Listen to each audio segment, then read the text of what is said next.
ভাটিন্ডা এক্সপ্রেসে চরম দুর্ভোগের শিকার যাত্রীরা। এদিন সোমবার বিকেল 5টার সময় ট্রেনটি ছাড়ার কথা থাকলেও সেটি রাত 11টা বাজলেও ছাড়া হয়নি। এই নিয়ে সংবাদ মাধ্যমের সামনে একরাশ ক্ষোভ উগরে দিলেন যাত্রীরা।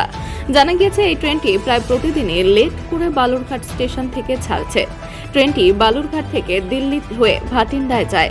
লোকসভা নির্বাচনের আগে কেন্দ্রীয় বিজেপির সরকার বহু ঘটা করে দিল্লিতে যাওয়ার জন্য এই ট্রেনটি চালু করেছিল বালুরঘাট স্টেশন থেকে। তারপর থেকে প্রায় প্রতিদিনই এই ট্রেনটি দেরি করে বালুরঘাট স্টেশন থেকে ছাড়ে। যাত্রীরা বহুবার রেল দপ্তরের কাছে ট্রেনটি ঠিকঠাক সময়ে ছাড়ার জন্য আবেদন করলেও তাদের কোনো আবেদনে কর্ণপাত করা হয়নি বলে অভিযোগ। এ নিয়ে সাধারণ যাত্রীরা সংবাদ মাধ্যমের সামনে ঠিক কী বলল তা আমরা শুনে নেব তাদেরই মুখ থেকে।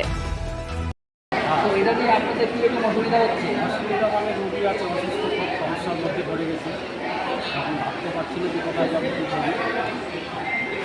আপনি কোথা থেকে এসেছেন? আমরা আসছি রামপুর থেকে। ট্রেন কর্তৃপক্ষ কী বলছে, কটার সময় ছাড়বে? বলছে আচ্ছা ঠিক আছে, এটা বললো তো। পারছে না, বলছে 11টার সম্ভাবনা আছে, 10টা থেকে। আপনাদের অসুবিধা হচ্ছে চরম? হ্যাঁ, অসুবিধা বলতে না, রোগী আছে আমার, রোগী নিয়ে এখানে কোথায় যাবো, রুগী নিয়ে কোথায় যাবেন? দিল্লিতে যাবো। আপনি কোথা থেকে এসেছেন? রামপুর থেকে, আপনার নাম? রাজ্যা বসে। আমরা আসছি দিল্লি থেকে, আমরা যাবো হায়দ্রাবাদে। অনেক লেট হয়ে যাচ্ছে, তো হায়দ্রাবাদে কী জন্য যাচ্ছেন? কাজের জন্য যাচ্ছি। সঙ্গে আর কে আছে আপনার? আমার সঙ্গে নাই এখন কেউ, আসছে আমাদের লোক আরও আপনার। কতজন আছেন? হ্যাঁ, কতজন আপনারা আছেন? আমরা 14-15 জন আছি।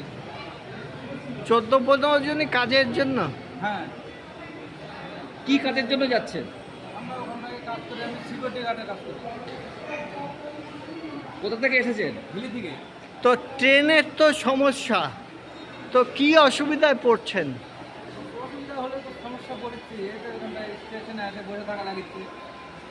যাচ্ছি একটা সময়, কি চাচ্ছেন? সঠিক টাইমে ট্রেনটা যায়, এটাই যাচ্ছি। আপনার নাম? আমি নুরুল